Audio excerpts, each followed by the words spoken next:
이번에는 이제 주택을 보유하면서 내는 종부세 어떤 변화가 있는지 한번 살펴보도록 하겠습니다.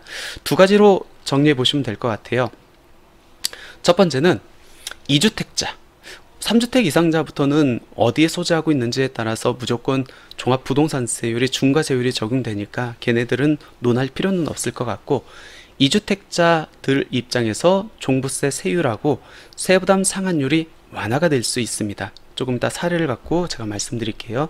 두 번째는 임대주택으로 등록할 경우에 종부세 합산배제들을 그대로 적용받을 수 있다는 겁니다.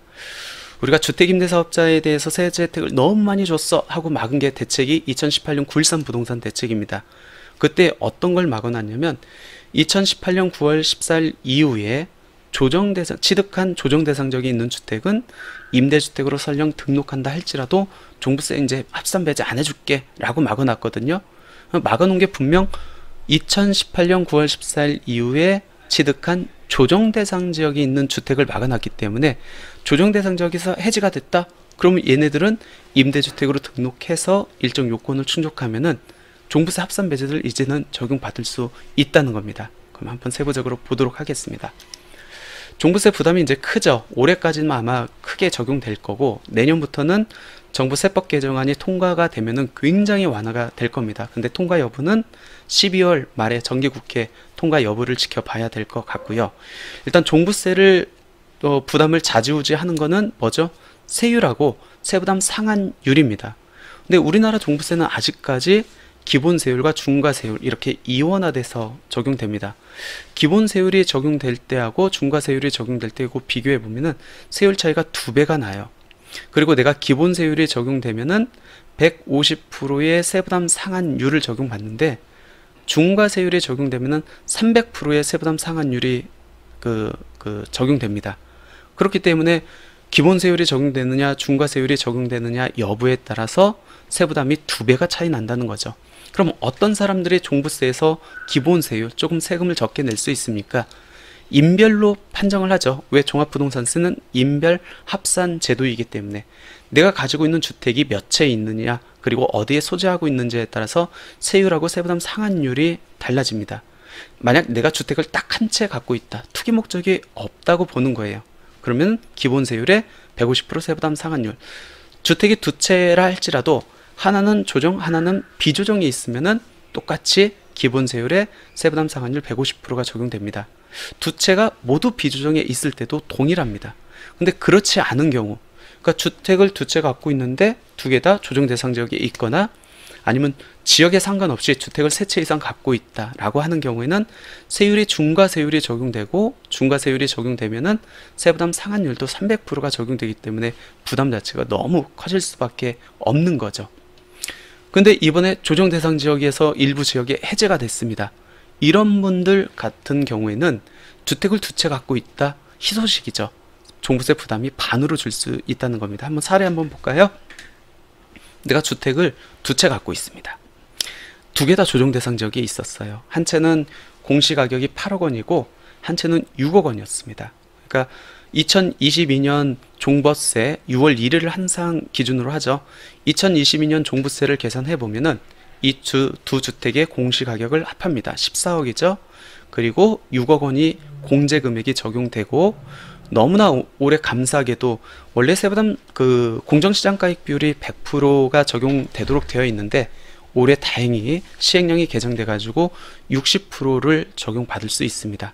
그리고 과표가 나오는데 2022년 6월 1일, 그러니까 조정 대상 지역이 해제되기 전에는 두 주택 모두 조정 대상 지역에 있기 때문에 중과세율이 적용되고 세부담 상한율도 300%가 적용됐습니다.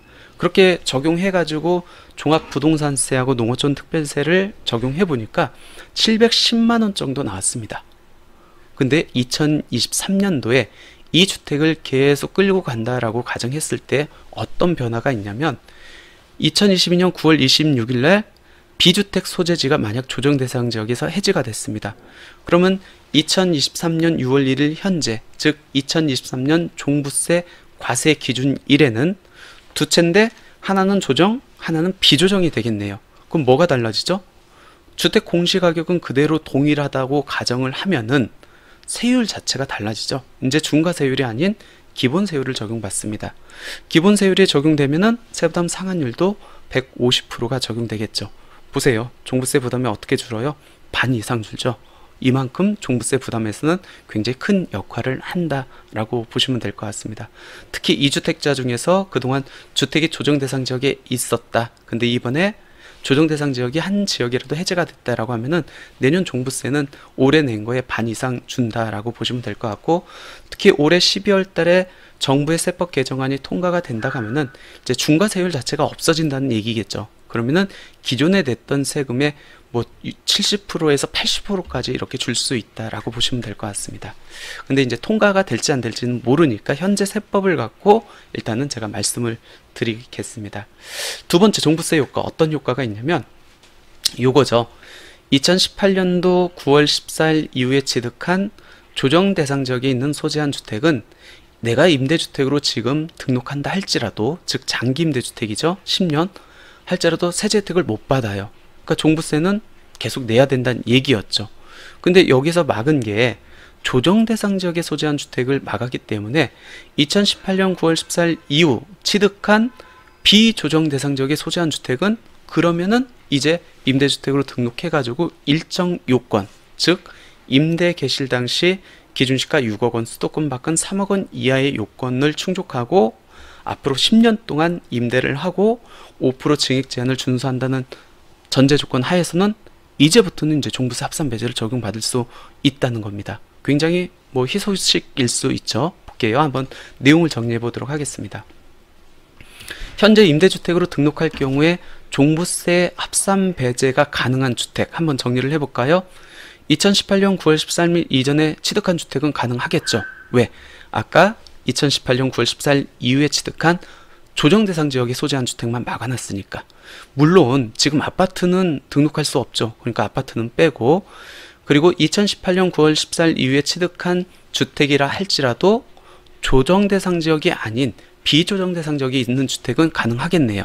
그리고 건설 임대주택, 주택 건설 경기 활성화 및 임대주택 공급 측면에서 이 건설 임대주택은 임대주택으로서의 혜택을 모두 다 받고 있습니다. 특히 아파트도 포함해가지고 요 동그라미 2번이 이제 쟁점이 될 것 같습니다. 2018년 9월 14일 이후에 취득한 주택으로서 아파트는 제외하고요. 임대주택 등록일 현재 조정 대상 지역에서 해제가 됐다. 그러면 지금 현재 비조정 대상 지역에 있겠네요. 걔는 법소정 요건, 즉 임대 개시일 현재 6억 원 이하, 수도권 밖은 3억 원 이하 요건을 충족하면은 종부세 합산 배제 가능하다는 얘기입니다. 대신에 이때 중요한 거는 종부세 합산 배제 혜택은 받을 수 있지만 그 반대급부도 생각을 해가지고 여러분들이 의사결정을 해야 됩니다. 어떤 거죠? 10년 동안 묶여요. 그리고 10년 동안 증액 제한 5%밖에 못 올리고, 민간임대주택법에서 규정하고 있는 각종 공적 의무, 어떤 의무들이 있죠? 임차인 바뀔 때마다 신고해라 라는 임대차 계약 신고, 그리고 보증보험에 가입해라, 그리고 부기 등기해야 된다, 그리고 10년 동안 임대차 계약이 바뀌는 경우에는 임대료 증액 제한을 준수해야 된다. 이 요건을 준수해야만 종부세 합산 배제 가능하니까 종부세가 부담이 크다. 근데 이번에 비조정 대상적으로 해제가 됐다 라고 하면은 나 이거 10년 동안 끌고 갈 자신이 있다, 그리고 공적 의무 준수할래 라는 분들은 종부세 합산 배제를 신청해가 할 수 있는, 적용받을 수 있는 좋은 기회다 라고 이렇게 보시면 될 것 같습니다. 내가 2주택을 갖고 있는데 이번에 9월 26일 날 이 비주택이 조정 대상 지역으로 해제가 됐습니다. 그러니까 나는 이제는 이 비주택은 2018년 9월 14일 이후에 취득했다고 가정을 해볼게요. 얘는 임대주택으로 이제 등록할 수 있습니다. 만약 등록을 했어요. 10월 달에. 올해 종부세는 어쩔 수 없죠. 왜냐하면 종부세는 항상 6월 1일을 기준으로 하기 때문에 2022년도에는 어쩔 수 없습니다. 두 개 다 조정 대상 지역에 있기 때문에 중과 세율도 적용받고 세부담 상한율도 300%가 적용받아가지고 8억 6억짜리 갖고 있으면 한 710만 원의 종부세를 올해까지는 내야 됩니다. 근데 비주택이 해제돼 가지고 요거 종부세 이제 합산 배제 받을 수 있겠네 라고 해서 이제 등록을 했습니다. 물론 공적 의무는 다 준수할 걸 각오하고. 그럼 2023년도에 종부세 어떤 변화가 있죠? 종부세가 합산 배제된다는 얘기는 뭐죠? 얘는 포함 안 시겠다. 그럼 얘를 빼고 계산한대요. 그럼 뭐만 남아요? 요 A주택만 남겠네요. 근데 A주택은 얘 빼면은 1주택이겠네요. 그럼 1주택인 경우 종부세 공제 금액이 얼마가 적용되죠? 11억 원이 적용되겠네요. 그럼 2023년도에는 2년도까지는 내가 110만 원, 710만 원을 냈는데 2023년도부터는 종부세 낼 금액이 있다는 거예요? 없다는 거예요? 없다는 얘기입니다. 왜? 합산 배제가 되기 때문에. 합산 배제는 종합부동산세에서 주어진 가장 큰 혜택입니다. 우리 비과세처럼, 양도소득세 비과세처럼 가장 큰 혜택이거든요. 그렇기 때문에 10년 동안 끌고 갈 자신이 있다. 그리고 이번에 조정해서 비조정으로 해제됐다라는 분들은 종부세 줄일 수 있는 유일한 방법 중에 하나죠. 합산 배제, 임대주택에 대한 그게 가능해졌으니까 한번 신중히 판단해 보시면 좋을 것 같습니다.